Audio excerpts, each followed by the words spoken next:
हरी तुझी माया रे हानिवार, हरी तुझी माया रे हानिवार. षडरूप वैरी मजला गांजिती, कसा तरेन भव पार. हरी तुझी माया रे हानिवार. बघा, भगवंताची जी माया आहे, आणि किती विकार आहे? 6 विकार. काम, क्रोध, लोभ, मद, मत्सर, अहंकार. हे प्रत्येक प्राण्याला त्रास देतात. आणि मग या वेळेला सुदामा आहे ना, सुदामा तो कृष्णापाशी गेला होता. आणि कृष्णाला काय म्हणे, भगवंता लोक म्हणतात तुझी माया, तुझी माया आहे ही मला दाखव कशी काय म्हणे. आणि मग तो गंडकी नदीमध्ये आंघोळ करायला गेला. आंघोळी करताना त्याला डुबकी मारली. एक नगरीमध्ये त्याला असा माया म्हणजे भास, जे आपल्याला स्वप्न पडतं ना, स्वप्नामध्ये आपण राजा होतो, आपण श्रीमंत होतो, आपलं दिसतं स्वप्नामध्ये, आणि जागा झालो काहीच नाही. तिचं नाव माया. जे आपलं आहे ते आपलं न वाटणं, आणि जे आपलं नाही ते आपलं वाटणं, तिचं नाव माया. मग मुलं आपली आहे का? बायको आपली आहे का? बंगला, गाडी, सोयरे दायरे आपले का? कोणी नाही आपलं. हे सगळा मायेचा पसारा आहे. आपण ज्या वेळेला मरतो त्यावेळेला माणूस एकटा येतो आणि एकटा जातो, त्याच्याबरोबर कोणी जात नाही. पण आहे तोपर्यंत माझं माझं म्हणतो, त्याचं नाव माया. आणि मग 4 दूत आले आणि त्याला धरून नेलं. आणि हत्ती आला, हत्तीची त्याच्या गळ्यात माळ घातली, म्हण आमचा राजा मेला आणि आमच्या राजाला इथं मुलगा नाही, आणि आता या राजाचे तुम्ही कोण होणार? राजे होणार. आणि मग मस्तपैकी त्याला राजा झाला, त्याला 4 मुलं झाली, मस्त कारभार चाला. आणि मग त्याची बायको वारली. बायको वारल्यानंतर बायकोला आता तिकडे पद्धत कशी होती, बायको मेली का बायकोबरोबर नवऱ्यालाही बी जाळायचं, नवरा मेला का बायकोलाही जाळायचं. आणि मग त्यांनी ठरवलं, म्हणा आता आमची पद्धत अशी इथली, बायको मेली का बायकोबरोबर नवऱ्याला जाळायचं, नवऱ्याबरोबर बायकोला जाळायचं.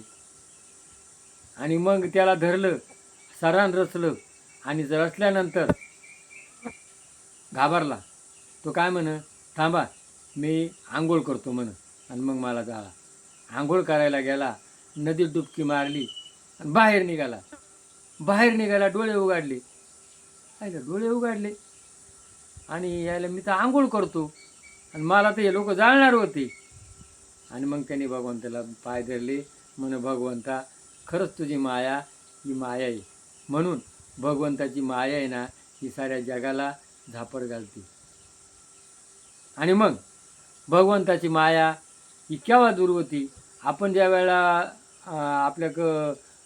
उजेड असतो ना, मग आपण सामने जर उजेडा करा वळलं तर पाठीमागं आपली सावली पडती, पाठीमागून जर उजेड आला तर पुढं पडती. तिचं नाव माया. मग ही माया घालण्याकरता काय करायला पाहिजे? कीर्तन करायला पाहिजे. कीर्तन याचा उलट शब्द कीर्तन केलं का मग काय होतं? माया. भगवंताचं कीर्तन केलं, भगवंताचं नामस्मरण केलं का माया भगवंतापासून, भगवंत तिला आवडतो. भगवंताची दासी ही माया. आणि मग भजन करा, नामस्मरण करा, जेवढा वेळ येईल ना तेवढा तुम्ही भगवंताच्या, म्हणून जे ज्ञानी लोक आहे ना ते भगवंताच्या नामस्मरणामध्ये वेळ घालतात, इकडे वेळ घालते नाही. मग ज्या वेळेला सुखमणी व्यासाला काय केलं? माया तयार झाली. आणि ती मायानं काय केलं? सत्यवती मत्स्यगंधा तिला भोग दिला.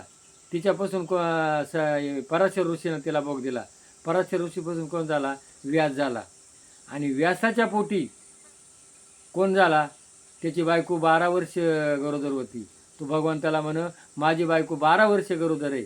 आणि मग म्हण चांगलं आहे म्हण. अहो म्हण 12 वर्ष कुठं लागतात का म्हण, 9 महिने 9 दिवस लागतात. आणि मग त्यांनी काय केलं, त्याच्यापाशी गेला आणि तो गर्भात बोलायला लागला भगवंत. अरे म्हण बाहेर ये. नाही नाही म्हण तुझी माया मला त्रास देते. म्हण माझी माया तुला त्रास देत नाही रे. तो बाहेर आला. बाहेर आला, जलमला आणि लगेच पळायला लागला. तेव्हा व्यासाने त्याला काय केलं, सुख केलं. म्हणजे नाव ठेवेल नव्हतं, त्याचं नाव सुखच पडलं. आणि त्या शुक्राचार्याच्या अंगावर कपडे नव्हते, उघडा भोकडा तो शंकराचा अवतार होता. आणि मग त्यांनी कोणाला, परिस्थित राजाला सर्प झोपणार होता, 7 दिवसात मारणार होता. आणि त्याला काय सांगितलं, भागवत. म्हणून तुम्ही भागवत वाचा, भागवत कथासार घ्या. भागवत कथासार जर घेतली, वाचली, तर माणसाची माया, ज्ञान तयार होतं आणि माया कमी होती. म्हणून भागवत वाचा, दासबोध वाचा, तुकारामाचा गाथा वाचा आणि हरिपाठ वाचा. हे जर घेतलं तर माणसाची माया ही त्याला त्रास देत नाही. आणि मग ही माया घालवण्याकरता हे जे आपलं भैरवनाथ मंदिर आहे, इथं जोगेश्वरी भैरवनाथ आहे, ही सुद्धा माया घालायचं साधन आहे. इथं या, दर्शन घ्या. तो कोणाची सेवा करतो, आईवडिलांची सेवा करतो, शंकर पार्वतीची. आणि ती जोगेश्वरी ती त्यांची सेवा करते. तसं तुम्ही घरी आईवडिलांची सेवा करा. देवकुळे आपल्या हृदयात आहे, देवकुळे आईबापात आहे, देव निसर्गात, सूर्य चंद्र पंचतत्वाचा ध्येय आहे आणि प्राणीमात्रा ध्येय आहे. जगा आणि जगू द्या, ही भारतीय संस्कृती. जर हे पटलं असेल तर क्लिक करा, सदस्य व्हा. बघा मला वाईट वाटतं, आज लोक आहे ना कावळा बोलतो. अहो मीडियावरती त्या कावळ्याचे एवढे ॲडव्हर्टायझ राहिली, त्याला जर 2-3 लाख रुपये क्लिक आहे, 2-3 लाख क्लिक पडलेत. आता एका बाईनं सांगितलं माझं मांजर बोलतो, कुत्रं बोलतो. काय बावळ्यापणा आहे लोकांचा. क्लिक करतात आणि लोक, बावळे लोकही त्याच्या मागं धावतात. अरे एवढा उपदेश तुम्हाला मी सांगू राहिलो आहे का, आत्मज्ञान, आणि लोक याला क्लिक करते नाही तिथे क्लिक करतात. म्हणून क्लिक करा, सदस्य व्हा. अजून मला सांगायला हुरूप येईल. जय भैरवनाथ महाराज की जय.